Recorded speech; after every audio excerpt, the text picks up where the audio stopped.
അസ്സലാമു അലൈക്കും വറഹ്മത്തുള്ളാഹി വബറകാതുഹു. വഅലൈക്കും അസ്സലാം വറഹ്മത്തുള്ളാഹി വബറകാതുഹു. അതൊരു സംശയം. ഈ സ്വപ്നം എന്നാൽ യഥാർത്ഥ സ്വപ്നം എന്നാൽ അത് എങ്ങനെയാണ് തിരിച്ചറിയേണ്ടത്? ഉറങ്ങിക്കഴിഞ്ഞാൽ പിന്നെ നമ്മൾക്ക് പല പല രൂപത്തിലും നമ്മളുടെ ശരീരത്തിനനുസരിച്ചിട്ട് ശരീരങ്ങൾക്ക് ക്ഷീണങ്ങളോ മറ്റു പനിയോ ഇങ്ങനെ ഉണ്ടെങ്കിൽ പിന്നെ ഒരുപാട് സ്വപ്നങ്ങളാണ് കണ്ടുകൊണ്ടിരിക്കുന്നത്. എന്തൊക്കെ എവിടൊക്കെ ആയി കാണുന്നത്. അപ്പോൾ അത് യഥാർത്ഥ സ്വപ്നവും ഇതുപോലെ ഈ ഉറക്കിൽ കാണുന്നതും രണ്ടും അത് എങ്ങനെയാണ് നമ്മൾ തിരിച്ചറിയേണ്ടത്? ഈ ഉറക്കിൽ കാണുന്നതൊക്കെ സ്വപ്നമായിരിക്കുമോ?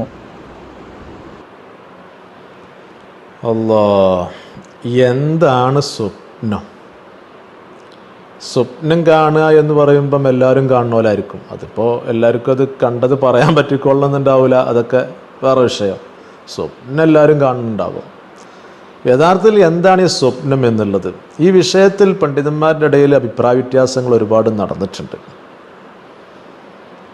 അതൊരു വിശ്വാസപരമായിട്ടുള്ളൊരു കാര്യം തന്നെയാണ് എന്നുള്ളിടത്തും അഹ്ലുസുന്ന വ്യക്തമായിട്ട് പറയുന്നുണ്ട്. ഏതായാലും നല്ല സ്വപ്നങ്ങളൊക്കെ അള്ളാഹുവിൻ്റെ ഭാഗത്തിലൂടെ, ചീത്ത സ്വപ്നങ്ങളൊക്കെ ഈ പറയുന്നതിൻ്റെ പിശാച്ചിൻ്റെ ഭാഗത്തിലൂടെ എന്നുള്ള ഹദീസുകളൊക്കെ ധാരാളം വന്നിട്ടുമുണ്ട്. മഹാനായ ഇമാം മുസ്ലിം റളിയല്ലാഹു അൻഹു അങ്ങനെ ഒരു ഹദീസ് സ്വഹീഹ് മുസ്ലിമിൽ വ്യക്തമായിട്ട് കൊണ്ടുവരുന്നുണ്ട്. സ്വഹീഹ് മുസ്ലിം അതിൻ്റെ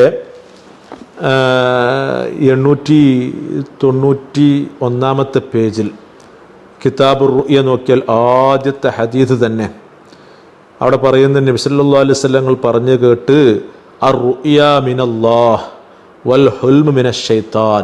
റുയയാണ് എന്നുണ്ടെങ്കിൽ അള്ളാഹിൻ്റെ ഭാഗത്തിലാണ്, ഹുൽമ് ഷെയ്ത്താൻ്റെ ഭാഗത്തിലൂടെയാണ് എന്ന് പറയുന്നൊരു ഹദീസ്. ആ ഹദീസ് വിശദീകരിച്ചു കൊടുത്ത് മഹാനായ ഇമാം നവവി റളിയല്ലാഹു അൻഹു അവിടുത്തെ ഷറഹ് മുസ്ലിം, മിൻഹാജ് എന്ന പേരിൽ അറിയപ്പെടുന്ന ഷറഹ് മുസ്ലിമിൽ ഈ ഹദീസ് വിശദീകരിച്ചപ്പോൾ എന്താണ് സ്വപ്നം, ആ വിഷയത്തിൽ അഹ്ലുസുന്നയുടെ വിശ്വാസം എന്താണ് എന്ന് വ്യക്തമായിട്ട് പറയുന്നുണ്ട്. ഇതായിരിക്കും ഒന്നുകൂടി ബെറ്ററായിട്ട് വരിക. ഒരുപാട് അഭിപ്രായം കിട്ടും, ഒരുപാട് അഭിപ്രായം ഈ വിഷയത്തിൽ പറഞ്ഞിട്ടുണ്ട്. ഫത്തുഹുൽ ബാരി ഇബ്നു ഹജർ അസ്കലാനി തങ്ങൾ പറയുന്നുണ്ട്, തുഹ്ഫത്തുൽ ബാരിൽ പറയുന്നുണ്ട്. അങ്ങനെ പലയിടത്തും ഈ ഹദീസുമായി ബന്ധിച്ചുകൊണ്ട് ഒരുപാട് വിശദീകരണമുണ്ട്. ഏതായാലും ഈ പറയുന്ന എൻ്റെ മിൻഹാജുൽ മുഹദ്ദിസിൻ്റെ ഈ പറയുന്ന 12-ാം വാള്യം, ഷറഹ് മുസ്ലിമിൻ്റെ 12-ാം വാള്യം, ഇതിന് 433, 434 പേജുകളിൽ നോക്കിയാൽ വിശാലമായിട്ട് ന്യായം വിശദീകരിച്ചിട്ടുണ്ട്.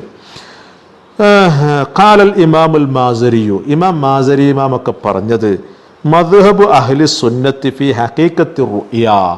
ഇപ്പം ഈ സ്വപ്നവുമായി കൊണ്ട് യഥാർത്ഥ സ്വപ്നത്തിൻ്റെ വിശ്വാസം, അഹ്ലുസുന്നയുടെ വിശ്വാസം, അത് എങ്ങനെയാണ് അതിനെപ്പറ്റി നമ്മൾ മനസ്സിലാക്കേണ്ടത്, വിശ്വസിക്കേണ്ടതുള്ളത്. ഈ വിഷയത്തിൽ ശാസ്ത്രം എന്ത് പറയുന്നു എന്നൊന്നും നമുക്കറിയില്ല.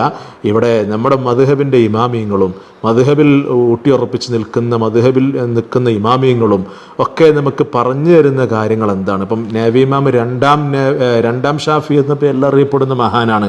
ചെറിയ ആളൊന്നുമല്ല, വലിയ മഹാന. ഷാഫി മദ്ഹബിൽ അറിയപ്പെട്ട പ്രഗത്ഭരും അതുപോലെ തന്നെ രണ്ടാം ഷാഫി എന്ന പേരിൽ അറിയപ്പെടുന്ന മഹാനൊക്കെയാണ് നബി ഇമാം. നമ്മളെപ്പോഴും നബി ഇമാമിൻ്റെ വാക്കുകൾ എടുത്തു നോക്കാറുണ്ട്.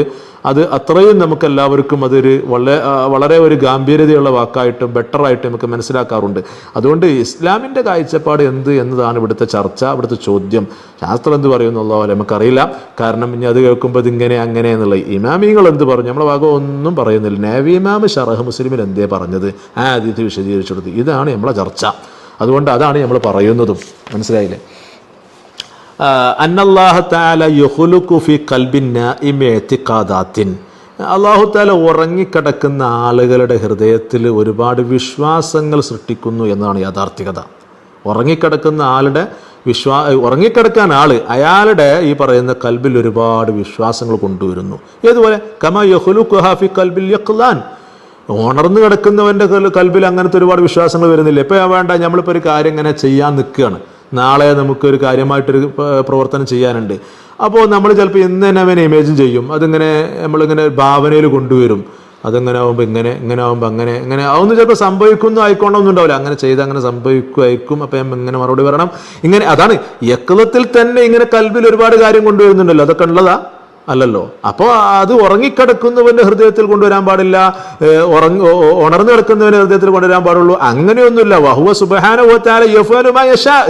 അല്ലാഹു തആല ഉദ്ദേശമൊക്കെ അല്ലാഹു പ്രവർത്തിക്കും. അതിന് കഴിവുള്ളവൻ തന്നെയാണ് അല്ലാഹു തആല. അതുകൊണ്ട് തന്നെയാണ് അള്ളാഹനെ നമ്മൾ ആരാധിക്കുന്നതും. എല്ലാറ്റിനും കഴിവുള്ളവനാണ്, അതുകൊണ്ട് തന്നെയാണ് ആരാധിക്കുന്നത്. അല്ലാതെ ഒരു കഴിവോ അല്ലെങ്കിൽ അങ്ങനത്തെ ഒരു പ്രതാപമോ ഒന്നും ഇല്ലാത്ത ഒരുത്തോനല്ല നമ്മൾ ആരാധിക്കുന്നത്. നല്ല കഴിവും പ്രതാപവും അല്ലാഹു തആല വലിയ മഹാനും ഒക്കെ ആയതുകൊണ്ട് തന്നെയാണ് നമ്മളെ സൃഷ്ടിച്ച റബ്ബ്, നമ്മളെ പടച്ചവൻ, നമ്മൾ ആരാധിക്കാൻ നമ്മൾ ബാധ്യസ്ഥനാണ്. നമ്മൾ അവൻ്റെ കേവലം സാധുവായ കേവലം അടിമ. അതാണ്. അപ്പൊ അതുകൊണ്ട് തന്നെ നമ്മൾ ആരാധിക്കേണ്ടത് തന്നെയാണ്. അതുകൊണ്ട് തന്നെയാണ് ആരാധിക്കുന്നതും. അതുകൊണ്ട് വഹുവ സുബ്ഹാനഹു വ തആല യഫ്അലു മാ യശാ. അവൻ ഉദ്ദേശമൊക്കെ അവൻ പ്രവർത്തിക്കും, ഒക്കെ നടക്കുകയും ചെയ്യും. ലാ യംനഉഹു നൗമുൻ വലാ യഖ്ലത്തുൻ. അതിനൊരു ഉറക്കോ ഉണർവോ ഒന്നും ഇവിടെ തടസ്സമല്ല. ഉറങ്ങാകട്ടെ ഉണർവിലാകട്ടെ എങ്ങനെയാണെങ്കിലും അല്ലാഹു ഉദ്ദേശമൊക്കെ നടത്തേ ചെയ്യും. فإذا خلق هذه الاعتقادات كأنه جعله علما على أمور أخرى تلحقها في ثاني الحال أو كان قد خلقها. അപ്പൊ അല്ലാഹു തആല അങ്ങനെ ഒരു വിശ്വാസം അവർ സൃഷ്ടിക്കുമ്പം ഒരുപക്ഷെ ചിലപ്പോൾ എന്തെങ്കിലും ഒരു സൂചനയായിട്ട് ഒരു അടയാളമായിട്ട് അത് വരും, അല്ലെങ്കിൽ വേറെ ഒരു വസ്തു അല്ലാഹു തആല അത് പ്രവർത്തിക്കാൻ ഉദ്ദേശിച്ച ഒരു കാര്യത്തിന്റെ സൂചന ആയിരിക്കും. അങ്ങനെ എന്തെങ്കിലുമൊക്കെ ഒരു കാര്യം അതിൽ ഉണ്ടാകും. ചിലപ്പോൾ എതിരായിരിക്കും വരിക. അപ്പോൾ നമ്മൾ വിചാരിച്ചതുപോലെ ആയിരിക്കില്ല കാര്യങ്ങൾ, അതിന്റെ ഒരു സൂചനയായിട്ട് ചിലപ്പോൾ അതിലേക്ക് കൊണ്ടുവരും. അല്ലെങ്കിൽ വേറൊരു കാര്യം സൃഷ്ടിക്കുന്നതിന്റെ കാര്യത്തിന് സൂചനയായിട്ട് അങ്ങനെ എന്തെങ്കിലുമൊക്കെ ആയിട്ട് വരും. അല്ലാഹു തആല അങ്ങനെ എത്തിക്കാതെ വിശ്വാസങ്ങൾ കൊണ്ടുവരുമ്പോൾ ഫൈദാ ഖലഖ ഫീ ഖൽബിൻ നാഇമി ത്വയ്റാൻ. ഏതുപോലെ നമ്മളിപ്പോ എൻ്റെ ഉറങ്ങിക്കിടക്കുന്നവന്റെ ഹൃദയത്തിൽ അല്ലാഹു തആല പറക്കുന്നതായിട്ടാണ് ഒരു വിശ്വാസം കൊടുത്തത്. അവൻ അങ്ങനെയാണ് കാണുന്നത്, പറക്കുന്നതായിട്ട്. വലൈസ ബി ത്വായിറിൻ, അവൻ പറക്കണമൊന്നുമില്ല. അങ്ങനെയൊന്നുമില്ലല്ലോ. ശരിക്കും അങ്ങനെ കാണുന്നുണ്ട്, ഇങ്ങനെ സ്വപ്നത്തിൽ ഇങ്ങനെ പറക്കുന്നതായിട്ട്. വലൈസ ബി ത്വായിറിൻ, പറക്കുന്നുണ്ടാ? ഇല്ലല്ലോ. ഫഅക്തറു മാ ഫീഹി അന്നഹു ഇത്തഖദ അംറൻ അലാ ഖിലാഫി മാ ഹുവ. ചിലപ്പോൾ അതിന് വിപരീതമായിട്ടാണ് ഇവിടെ സംഭവിക്കുന്നത്. ഫയകൂനു ദാലികൽ ഇഅ്തിഖാദു അലമൻ അലാ ഗൈരി. അതിൽ വേറെ വസ്തുവിന്റെ എന്തോ ഒരു സൂചന ആണ് എന്ന് വെക്കണം. കമാ യകൂനു ഖൽഖുല്ലാഹി സുബ്ഹാനഹു വ തആല അൽ ഗൈമ അലമൻ അലൽ മതർ. ഏതുപോലെ മഴ വരുന്നതിന്റെ മുമ്പ് അല്ലാഹു തആല മേഘങ്ങൾ കൊണ്ടുവരുന്നില്ലേ? അപ്പൊ നമ്മൾ അടയാളങ്ങളാണ് കാറ്റ്. അതുപോലെ തന്നെ നല്ല മഴ വരുന്നതിന് മുമ്പ് നല്ല മഴക്കോൾ വരുന്നുണ്ട് നമ്മൾ പറയാറില്ലേ? അതിന്റെ അടയാളമായിക്കൊണ്ട് അതിന്റെ കുറെ അടയാളങ്ങൾ വരും. അങ്ങനെ കണ്ടാൽ മതി. വൽ ജമീഉ ഖൽഖുല്ലാഹി തആല, എല്ലാം അല്ലാഹുവിന്റെ പ്രവർത്തനാണ്, എല്ലാം അല്ലാഹുവിന്റെ ഭാഗത്തു നിന്നാണ്. വലാകിൻ യഖ്ലുഖു റുഅയ വൽ ഇത്തിഖാദാത്തി അല്ലതി ജഅലഹ അലമൻ അലാ മാ യസുറു ബിഗൈരി ഹദറത്തി ശൈത്താൻ വഖൽഖ മാ ഹുവ അലമൻ അലാ മാ യദുറു ബിഹദറത്തി ശൈത്താൻ ഫതുൻസബു ഇലാ ശൈത്താനി മജാസൻ ലിഹുദൂരിഹി ഇൻദനാ വഇൻ കാന ലാ യഫീല ലഹു ഹഖീഖതൻ. ഇവിടെ ശൈത്താൻ യാഥാർത്ഥ്യത്തിൽ ഒന്നും ചെയ്യുന്നില്ല. നല്ല കാര്യങ്ങളാവുമ്പോൾ നമ്മൾ അള്ളാഹുലേക്ക് ആവും, മറ്റേ ചീത്ത കാര്യങ്ങളാവുമ്പോൾ അവന്റെ ഒരു ഭാഗത്ത് എന്തൊക്കെയോ ഒരു കാര്യങ്ങളൊക്കെ വന്നിട്ടുണ്ട് എന്നതിലേക്ക് നമുക്ക് പറ്റാൻ പറ്റുള്ളൂ. യഥാർത്ഥത്തിൽ വഇൻ കാന ലാ ഫീല ലഹു ഹഖീഖതൻ, ഒരു യഥാർത്ഥത്തിൽ ശൈത്താനിന് ഇവിടെ ഒരു പ്രവർത്തനവും ഇല്ല. അവൻ സ്വന്തമായിക്കൊണ്ട് ഒന്നും പ്രവർത്തിക്കുന്നില്ല. മോശമായിട്ട് കാര്യങ്ങൾ കാണുമ്പം അതിലെന്തൊക്കെയോ അവന്റെ ഒരു കൈകടത്തൽ വന്നിട്ടുണ്ട് എന്ന് പറയാൻ പറ്റും. അത്രേ ഉള്ളൂ. എല്ലാം അള്ളാഹുവിന്റെ ഭാഗത്ത് നിന്ന് തന്നെയാണ്.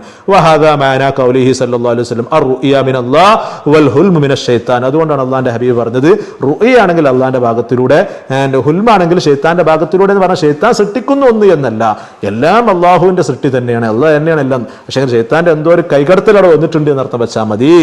ലാ ലാ അന്ന ശൈത്താന യഫ്അലു ശൈഅ, ഒന്നും ശൈത്താൻ ഇവിടെ പ്രവർത്തിക്കുന്നില്ല. പിന്നെ ഫർറുഇയ ഇസ്മുലിൽ മഹ്ബൂബ് വൽ ഹുൽമു ഇസ്മുലിൽ മക്റൂഹ്. അപ്പം നല്ല ഈ റുഇയയാണ്, നല്ല സ്വപ്നമാണ് എന്നുണ്ടെങ്കിൽ അതിന് നമുക്കൊരു ഇഷ്ടം ഉണ്ടാകും, മറ്റേതാകുമ്പോൾ നമുക്കൊരു വെറുപ്പുണ്ടാകും. അത്ര കണ്ടാൽ മതി. ആദാ കലാമുൽ മാസരി, ഇതാണ് ഇമാം മാസരി തങ്ങളുടെ സംസാരം, ഇതാണ് അഹ്ലുസുന്നയുടെ വിശ്വാസം.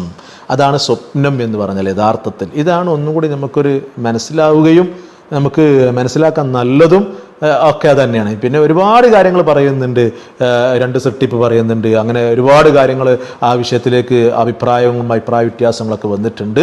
അഹ്ലുസുന്നയുടെ വിശ്വാസം എന്ന് പറഞ്ഞുകൊണ്ട് നബി ഇമാം ഇങ്ങനെയാണ് സ്വപ്നത്തെ പറ്റി പറഞ്ഞിട്ടുള്ളത് കേട്ടോ. അല്ലാഹു അലം ബിസ്സവാബ്.